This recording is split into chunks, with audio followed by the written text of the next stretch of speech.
J'aimerais bien que vous me parliez un petit peu de vous, de votre univers finalement, parce que au départ, Serena, vous aviez une formation design, textile et meubles.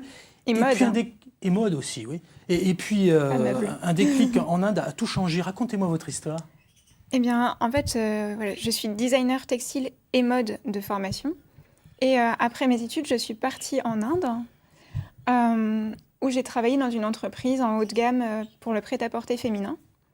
Pendant ce séjour-là, j'ai appris beaucoup de choses, mais surtout, en fait, je me suis retrouvée face à ce qu'on ne voit plus en Europe, c'est-à-dire des montagnes de déchets. En Europe, on a tendance à les cacher, à les dissimuler ou à les envoyer dans d'autres pays. Oui. En Inde, c'était là sous mes yeux, à côté de monuments historiques splendides, à côté d'habitations, avec les cochons qui fouillent dedans, les plastiques de mauvaise qualité, tout ça qui est entassé. Et le fait de me rendre compte de tous ces déchets qu'on produit, ça a vraiment appuyé sur quelque chose de sensible chez moi et ça a fait son chemin jusqu'à ce que je décide de me lancer, moi, dans la création à partir de matériaux de récupération. Oui, parce qu'il y a eu un nouvel électrochoc en Angleterre et résultat, finalement, un regard différent sur le monde de la mode, c'est moins qu'on puisse dire. Vous avez tout changé, parce que vous travailliez dans le luxe avant. Oui, j'ai fait un stage en fait chez une créatrice indépendante, mais qui travaillait pour les stars à Londres, donc pour des chanteurs, des choses comme ça. Et on travaillait avec du plastique, mais qu'on achetait. Donc on achetait du PVC et on jetait du PVC qu'on avait acheté. Ouais. Et avec tout ce qui m'était arrivé avant, ça me choquait un peu. Donc au fur et à mesure, moi j'ai commencé à travailler avec des choses que je récupérais, notamment des sacs plastiques qu'entassaient mes colocs. Oui, je pense qu'on va voir beaucoup de choses, ça. parce que vous nous avez amené plein de choses Ouais. là. Je voudrais qu'on les voit à l'écran, parce que c'est vraiment sympa. Allez-y, continuez, oui. Et du coup, j'ai commencé, à côté de mon activité professionnelle, à faire des petites choses. Et je suis revenue en France pour me lancer, en fait, en bijoux et petits accessoires textiles, donc surtout du nœud papillon. J'ai une passion pour le nœud papillon. Ouais, pourquoi le nœud papillon?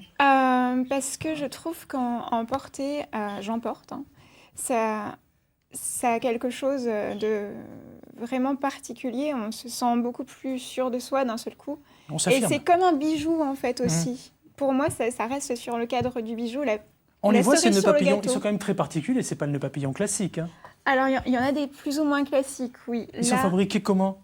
Celui-ci, en fait, ce sont des sacs plastiques que j'ai récupérés, que j'ai découpés à la main en longues lanières et qui sont ensuite crochetés à la main. Et celui-là, il est posé sur un fond de chute de bâches industrielles que je récupère auprès d'une association.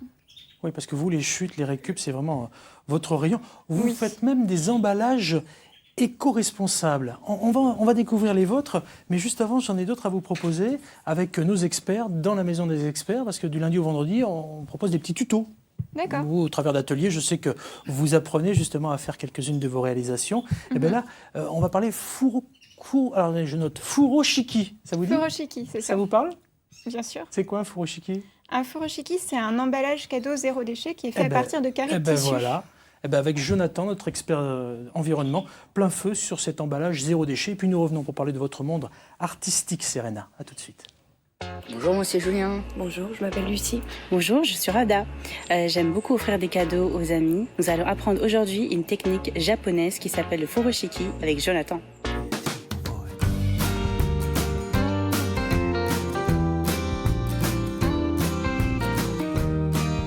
Bonjour Julien, Rada et Lucie. Bonjour.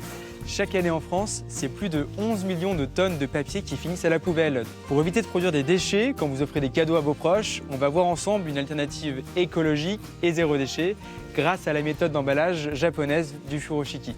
Ça vous dit? Ouais. Super.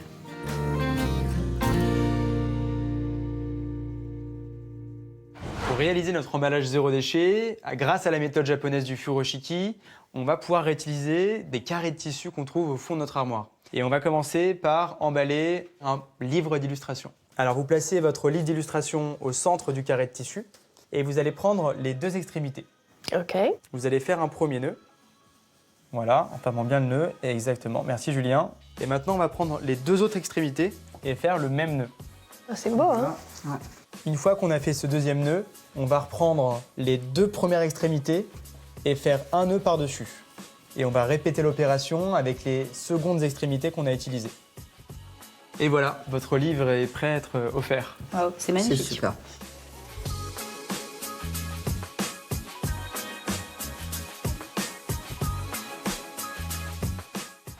Alors, j'ai une deuxième technique d'emballage pour emballer notamment des grosses boîtes de jeux.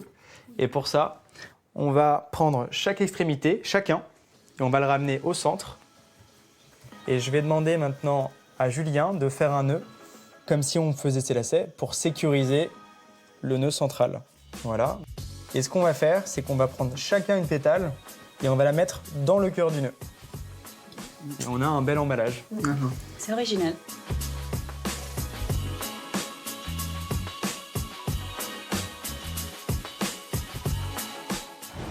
Il y a une dernière technique d'emballage qui est assez intéressante si vous voulez offrir une bouteille à vos amis lors d'un repas par exemple.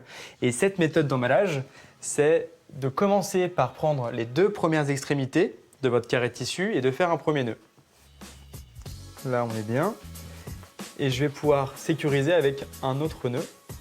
Avec les 2 autres extrémités, on va enrouler la bouteille pour faire un nœud de l'autre côté. Avec cette technique d'emballage du furoshiki, on a quelque chose d'écologique.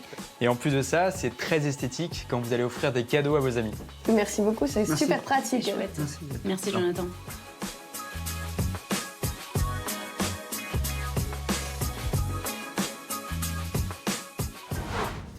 On résume. Le furoshiki remplace les papiers cadeaux. Il existe différentes techniques d'emballage. Si vous offrez un livre, posez-le au centre du tissu. Nouez 2 coins, puis les 2 restants. Répétez l'exercice. Pour une boîte de jeu, nouez les 4 coins du tissu avec une cordelette, puis rentrez-les au cœur du nœud. Et pour une bouteille, nouez les 2 coins restants et entourez la bouteille avec les 2 restants. Et voilà, vous avez maintenant une alternative 0 déchet pour faire plaisir à vos proches tout en respectant l'environnement. Ça vous plaît, hein, Serena? On respecte l'environnement. Ben oui. En plus, le furoshiki. Vous en faites aussi des emballages éco-responsables. On va en voir un à l'image, là.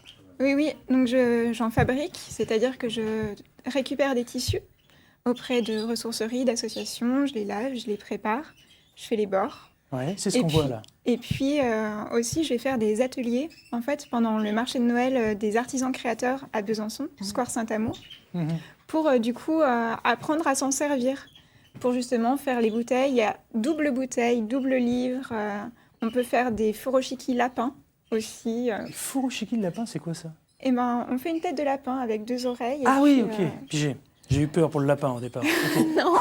On est second. Très Les bien. lapins ne sont pas dérangés dans l'opération. Vous faites d'autres choses, hein, des tricots, du crochet, de la broderie main. Oui. On voit quelques-uns de vos exercices là et des petites choses que vous êtes en train de faire à l'image. Vous me parliez du Square Saint-Amour avec le marché solidaire. C'est actuellement du côté de Besançon. Il faut en profiter. Ça peut donner des idées de cadeaux à glisser sous le sapin. Alors pour l'instant, c'est le marché de Noël solidaire. Ouais. Et en fait, pour la première fois, en fait, après le marché de Noël solidaire, il y aura le marché de Noël des artisans créateurs, réparateurs de Franche-Comté. C'est un label qui a été créé par la Chambre des métiers de l'artisanat. Et en fait, ce sont des artisans qui sont investis dans des actions de réparation ou de récupération de matériaux. Donc ça vous concerne tout à fait. Hein. Tout est fait Directement. main, made in Bourgogne-Franche-Comté. Voilà. À l'image de ces boucles d'oreilles que vous portez, non? Oui. Hein, je ne sais pas si on peut les voir bien, ces boucles d'oreilles. Je sais qu'il y en a d'autres à l'avant. Voilà. Vous prenez la position Miss France, c'est parfait. Et là, c'est vraiment génial. Il y a plein de choses. Il y a aussi un nom qui se cache derrière l'artiste, parce que vous vous appelez Serena Moglia, on dit Molia en italien, on ne prononce pas le G. Mais si on va faire un petit tour sur le net et qu'on tape ce nom, on va découvrir Rena. Qui est Rena? Alors, Rena, c'est une marque, en fait. C'est une marque que j'ai déposée. Rena, ça veut dire renaissance en latin. Ouais. Et en fait, pour moi, mon entreprise, c'est vraiment la renaissance de matériaux. C'est leur laisser le moyen de s'exprimer dans autre chose, au lieu d'être jeté sans la moindre considération, en fait. Renaître aussi. Hein. Renaître. Voilà, tout à fait. De Tout l'artisanat d'art chez nous, made in Voilà. Bourgogne-Franche-Comté. On est super fiers, on aime bien de temps en temps comme ça vous présenter des artistes. Serena en est une et franchement, c'est un peu, voilà, c'est un peu réducteur de montrer que quelques produits que vous avez là. Mais en allant faire un petit tour sur votre site, on se rend compte qu'il y a plus que du talent. Il y a aussi de la création artistique et c'est ce qui nous a émerveillés. On le voit encore là sur quelques couleurs. Très sympa. Merci en tout cas pour cette petite visite sympathique au pays de l'artisanat. On ne le dira jamais assez. L'artisanat, c'est quand même la première entreprise de France. Hein. Je salue tous les artisans et je salue aussi ceux qui nous rejoignent.